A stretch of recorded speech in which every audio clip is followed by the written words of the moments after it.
What is going on, Colts Nation? Welcome back to another Bring the Juice Colts podcast live stream. Thank you all for tuning in on this beautiful Thursday evening.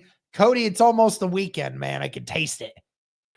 It's finally here. Almost. We're very, very close. So, yes, Right. very excited, man, for hopefully getting a little bit closer every day to actual NFL content when it comes to the Indianapolis Colts. So, taking it one day at a time, man, but definitely happy that we're almost to the weekend. That's for sure. Yes, sir. Well, guys, thank you for tuning in.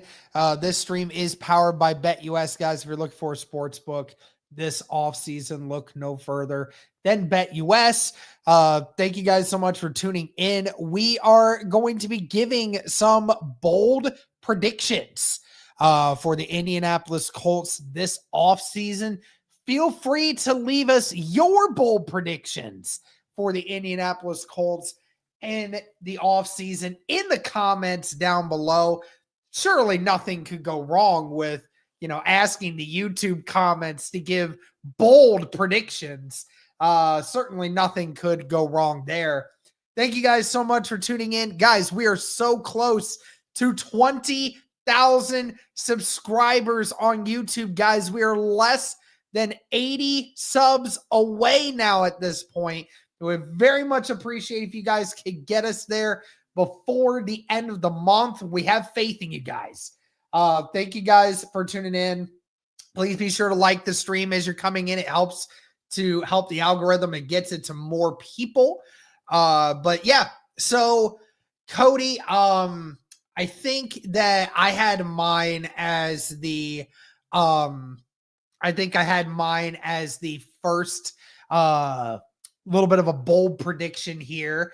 And I'll go ahead and give mine first, and then we can kind of interact with that a little bit in the chat. You guys can feel free to interact with it as well. So first big bold prediction for the Indianapolis Colts this offseason.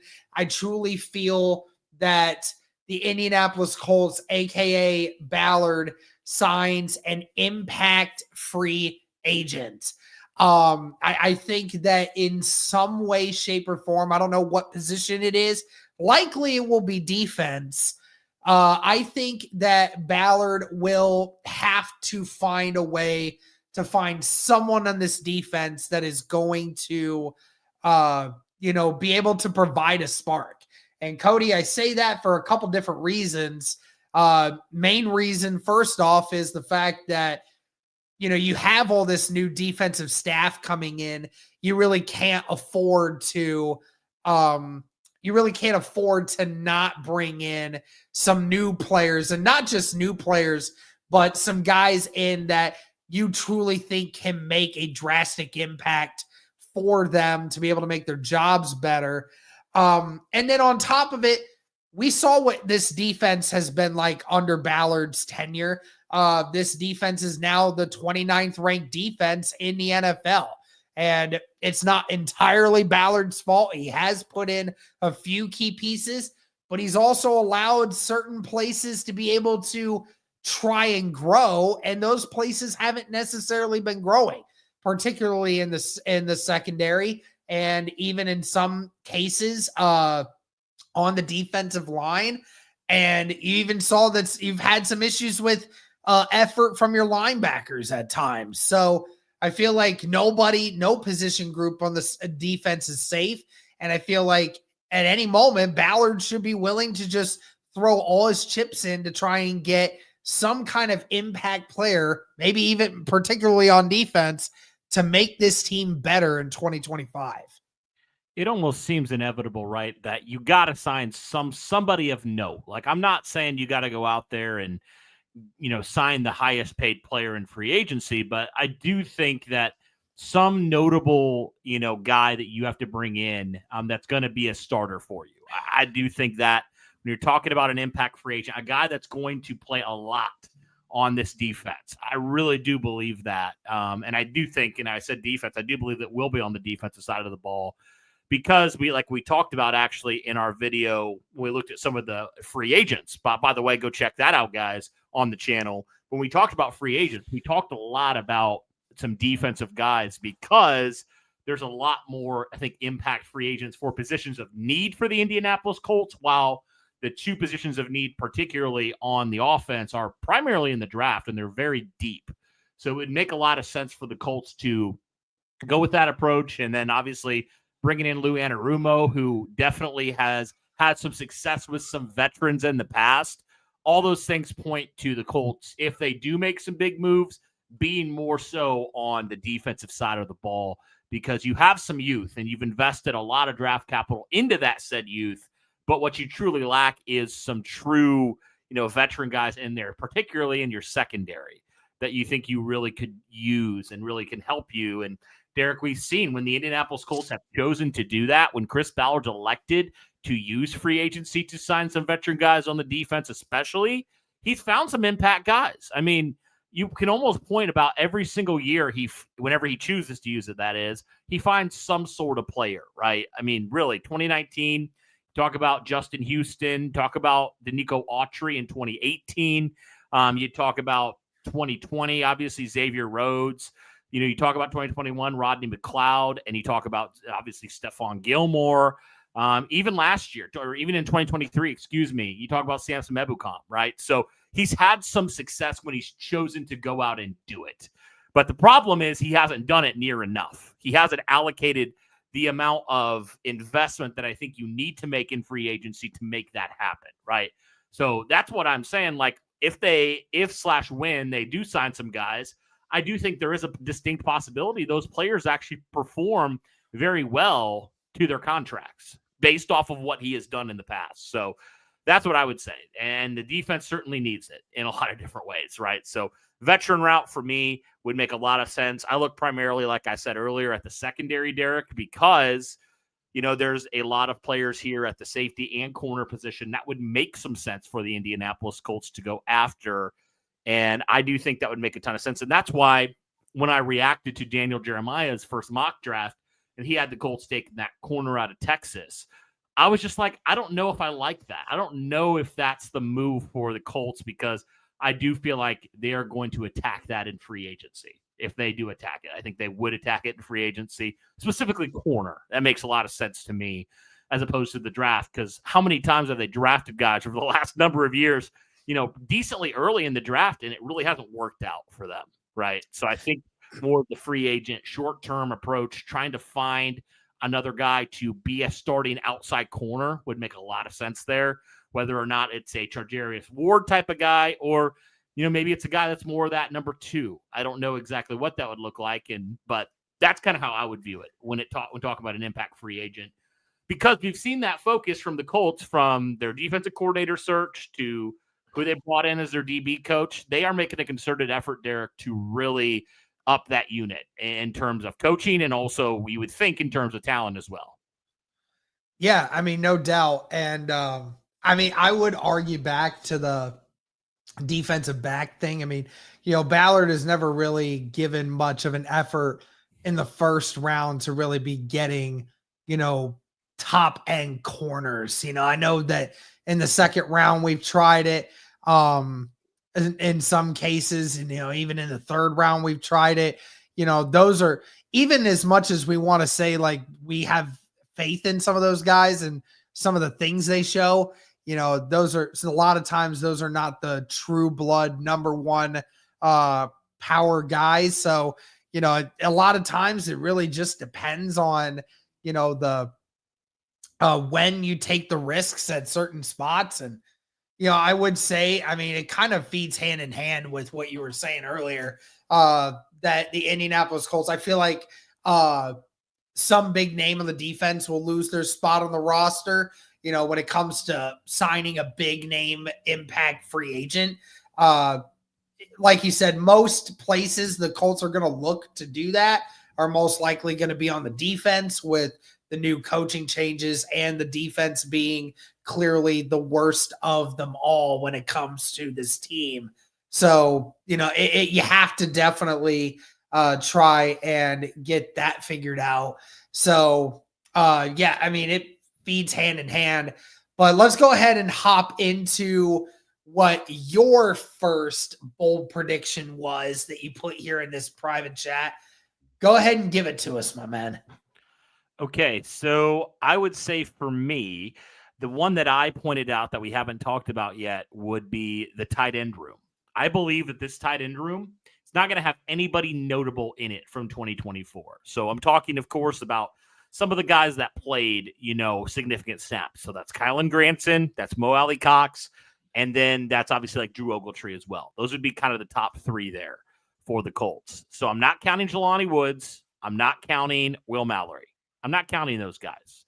And Drew Ogletree, I don't know. I kind of go back and forth on if he was significant or not, right? Like, that's one that I kind of threw up in the air. And so basically the two guys you talk about is Mo and Kylan Granson. And I don't think the Colts re-sign either of them because I think there's better options for them to go out there.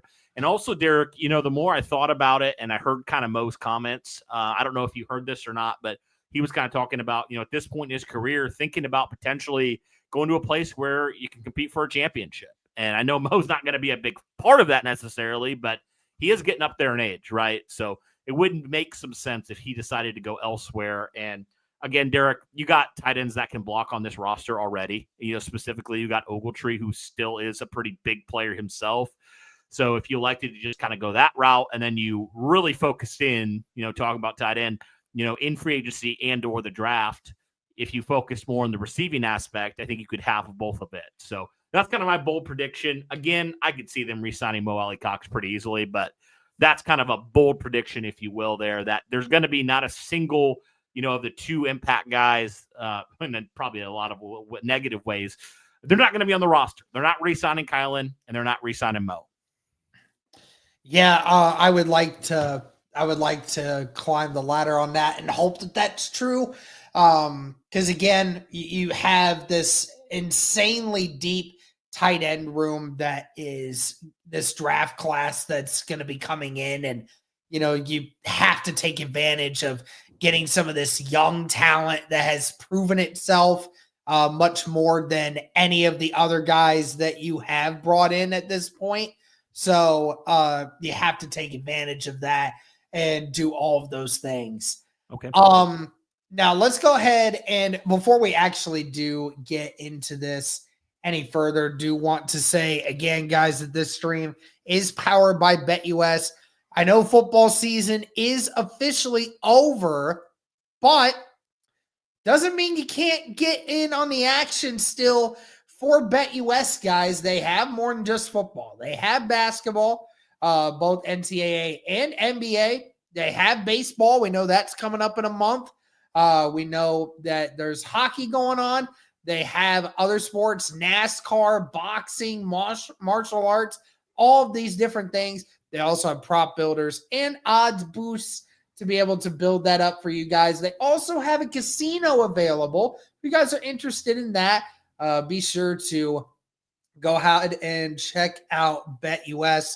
But also, guys, make sure to use their promo code YouTube150, get a 150% sign-up bonus up to $2,000 on your first deposit, and then a 125% sign-up bonus on your next two deposits. Just be sure to use that promo code. But of course, guys, always bet responsibly.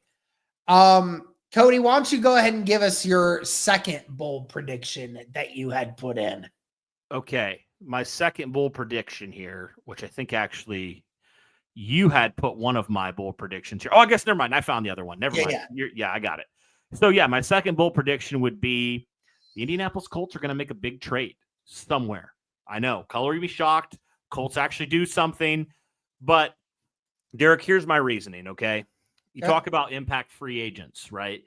You talk about Trey Hendrickson. Again, I don't know if Cincinnati's wanting to move him or not, but I mean, you already saw it with Jermaine Pratt, right? They're wanting to go in a different direction with their defense, right? So maybe there's a situation where they give him an opportunity to go elsewhere. He knows Lou Anarumo well. Could the Colts potentially trade for him? If you're like, that's not really plausible, I have an idea of the Colts potentially trading up in the draft and going and getting Tyler Warren here, Derek, because he may not fall to 14. And Derek, we know very well documented. The Colts were trying to trade it for Brock Bowers a year ago. It's very documented. They were trying to do it. So I look at this and I say they're not going to miss out on their guy 2 times in a row. They're going to go up and they're going to make it happen. They're going to get Tyler Warren on this roster. He is going to be the tight end moving forward for the Colts because they look at and they say, look, we're in a make or break year. We need to get the surest thing at tight end. And I think in their mind, when they do the scouting, when they look at it, they say right now, as deep as this tight end class is, we have to get the surest thing. So they ensure that Tyler Warren is an Indianapolis Colt. So one way or another, Derek, I think the Colts make some sort of swing here. Again, not something that's going to completely mortgage their future, but I think they make some sort of swing here for an instant impact type of guy on the offense or the defensive side of the ball here. Some sort of notable guy. Yeah, definitely very interesting there. I do wonder who that would entail. I really do wonder because there's a lot of different ways that the Indianapolis Colts could go with it. I guess it just truly depends on what kind of players are going to be available for trade. Again, that's obviously something that we would never know. And we'll just have to continue to see. All right, so I'll go into another couple here, and it's the last couple that we actually have on this right now. So the other one that I have is if the Indianapolis Colts don't get Tyler Warren or Malachi Starks at 14, it is my feeling that the Indianapolis Colts will trade back in the draft. How far back that is, Cody, I think that it probably would end up being like, maybe to the late teens, maybe early 20s. But I feel that the Indianapolis Colts can still get a couple really high quality picks and be able to even accumulate maybe even an extra second round pick that can be used to potentially trade back into the first if the Indianapolis Colts needed it, or if they just wanted to go ride the hand and take, that extra second and get another great player for their team. Again, I know a lot of Colts fans probably will not like the idea of the Indianapolis Colts trading back in a scenario like that, but in 2 of your biggest positions of need, if you can't get the number 1 guy at that position, then I feel like it would just mean that you just need to trade back a little bit and accumulate some of the extra picks that you can get to get those extra positions that you can fill later in the draft. That would be very much Ballard to do that, right? To trade down. And honestly, I wouldn't hate it. It wouldn't be the worst thing in the world to me if you trade down because there's still some players that I think would likely be around in the late teens to the early 20s. That would make some sense for the Indianapolis Colts, whether you're talking about a couple tight ends. I know a lot of guys talk about Colston Loveland, the tight end out of Michigan. He'd probably still be there at that time. There's a bunch of other tight ends. Your guy, Harold Fannin, taking him at that point. That might be an option. Or, potentially if there are some safeties there, that could be an option too.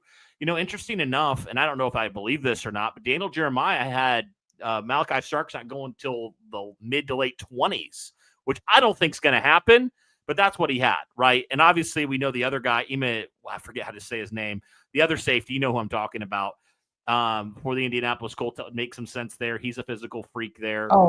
You talking about Xavier Moore?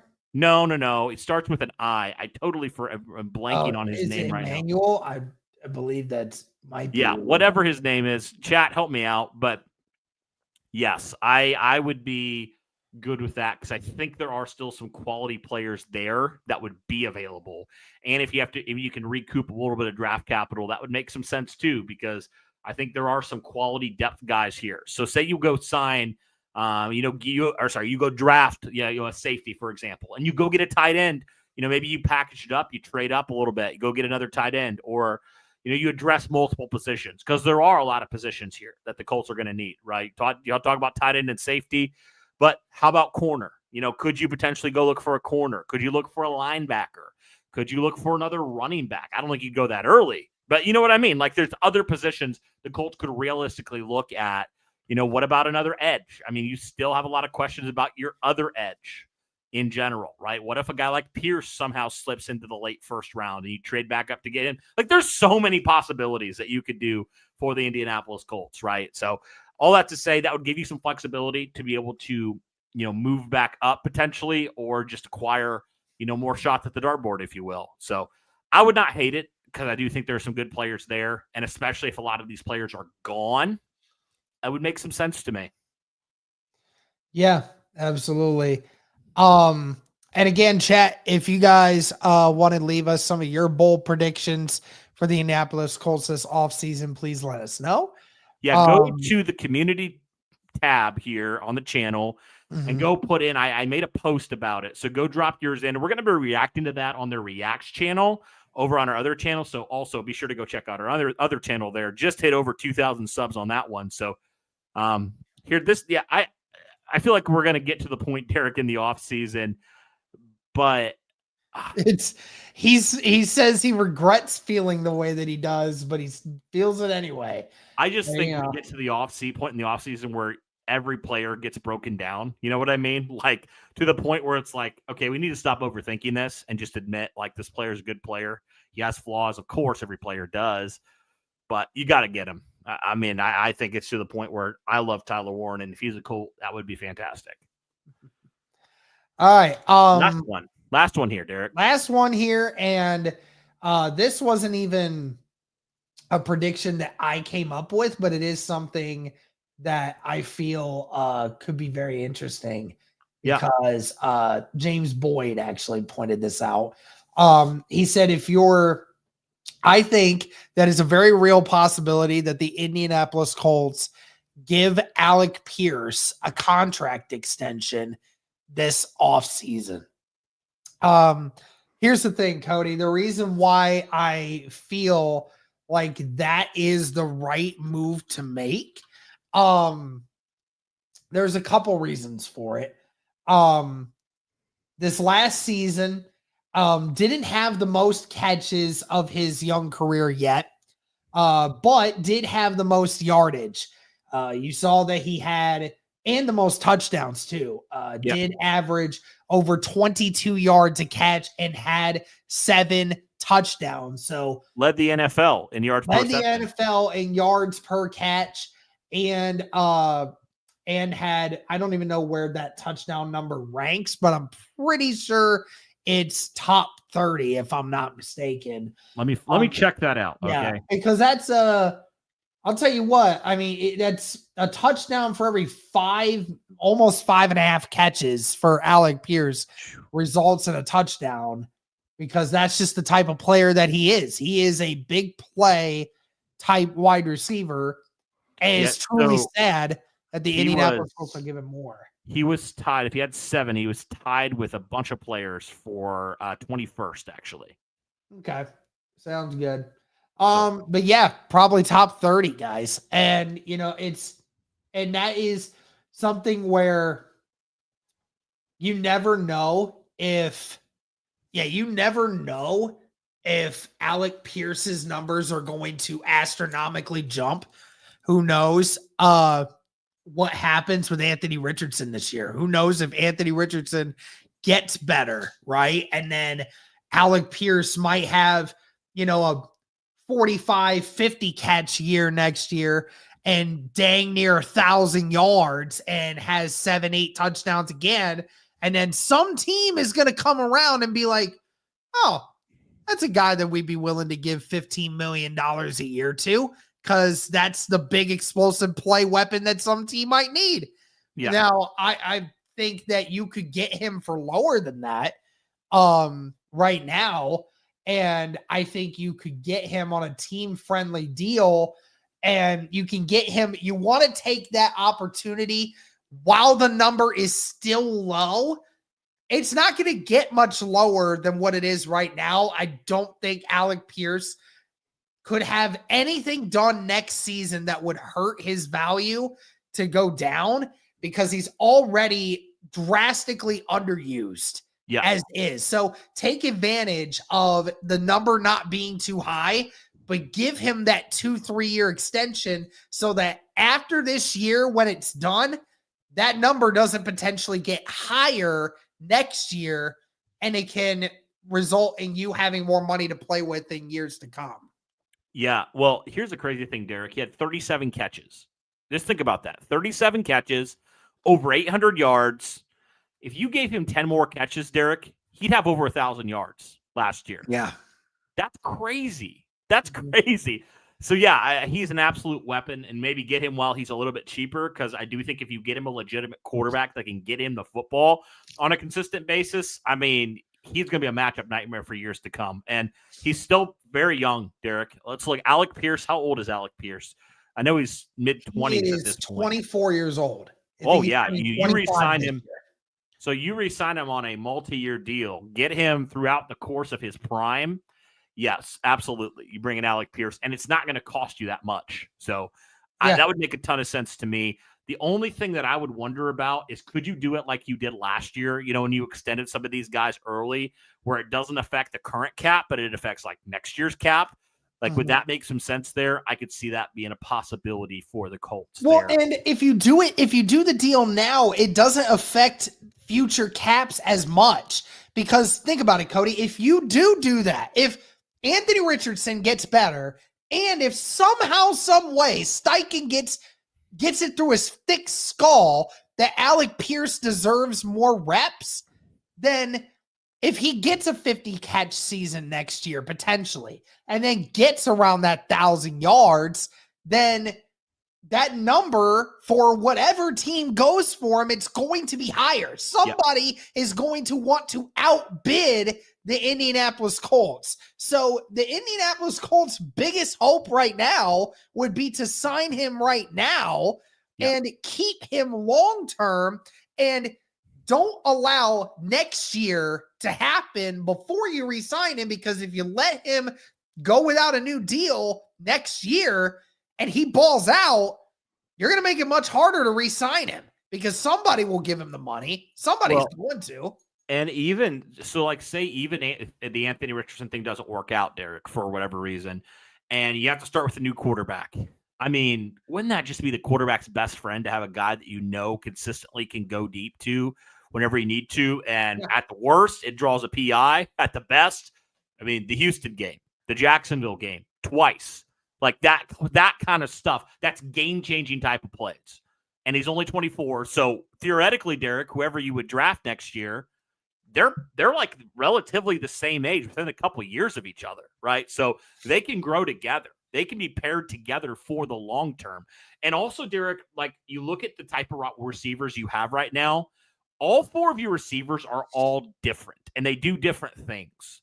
Now, they do different things to a varying level of excellence, and not right now. Now, Pittman's more of the possession guy. He's never going to be the burner down the field. He's a possession guy. He's routinely going to have over 100 targets, right? He's going to be that type of guy that's never going to be crazy on the yards per catch, but he's very consistent when he's healthy, right? And then you have Josh Downs, who's a slot guy who can he's a matchup nightmare. We know what he can do. Then you have Alec Pierce, Derek, who is just that, if you say he's a one-trick pony, his one trick is very good. And that's what you need. You need that type of receiver that's going to take the top off the defense that you go to multiple times per game and could potentially change the outcome of games. You need that type of guy. And Alec Pierce is that type of guy.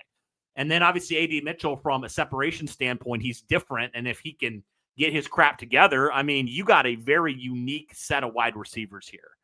And Alec Pierce has to be part of that. He has to be a part of the future for this team, because he is so distinctly different from every single type of receiver you have on your roster. And good luck trying to replace him. I mean, it's going to be hard to do. So, yeah, I do think it's a situation where you extend him, and the extension doesn't take effect till next offseason, just like they did with, I believe it was Zaire, maybe. Or one of Zaire or DeForest. I think maybe it was both of those guys. But you know what I mean? Like, it's something where it takes effect in 2026, and it's like a 4-year extension. Like, that would be good with me. So, yeah, I'd absolutely be good with that. One more thing, Derek, I saw it in the comments. So, I don't forget who put this, but so it was Blame Yourself 22.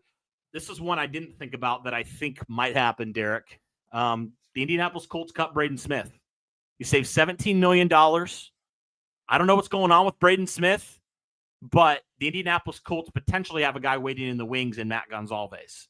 Now, we'll have to see. Maybe Braden Smith ends up hanging it up. Maybe he does. I don't know. We have no clue at this point, but we need to start getting some answers here soon, right? Because we got to figure out what the Colts are going to do. And the Colts got to figure that out, what they're going to do. But, I mean, Derek, right now you have, like 28, 29 million. You free that up, you're getting close to 50 million there, right? You're cutting close there, maybe 45 to 50. And that changes a lot of things. You can get some quality players there if you do that, right? So I think that would make some sense. I also could see the Colts potentially either cutting ties with or, trading or restructuring Samson Ebukham's deal as well. I could see them doing that. So right there, Derek, if you do that, you're well over 50 million if you do those things. And there you go. You can sign some impact free agents, especially in that secondary like we talked about. And there you go. So I'd be all right with that. Those two players in particular, I could see the Colts either moving on from or restructuring. More probably moving on from Braden Smith, maybe more maybe restructuring Ebukham, because when he was healthy, Derek, we saw he was a good player. But again, that was a serious injury. So he may not be the same player. That's a reality. So those would be some other bold predictions. So shout out to Blame Yourself for that one. Absolutely. All right. Well, anyone else got any more? Because I think we're reaching our end here. Cody, you thinking of any others? Those are some good ones to start us off. Like we said, guys, go into the suggested, I asked the question in the community tab. Go in there, drop your comment in there, and we'll react to those on the Reacts channel. We'll have that video coming out very soon. So be sure to go check that out. But no, man, I think that's about it. All right. Fantastic. Well, again, guys, let us know your thoughts and, make sure you guys leave us some in the comments. Leave some over there at that community post. Thank you guys so much for tuning in. Greatly appreciate it. Again, shout out to BetUS for powering this stream. Make sure you guys subscribe on your way out if you haven't already. We're on the push for 20,000 subscribers, guys. Thank you so much for tuning in.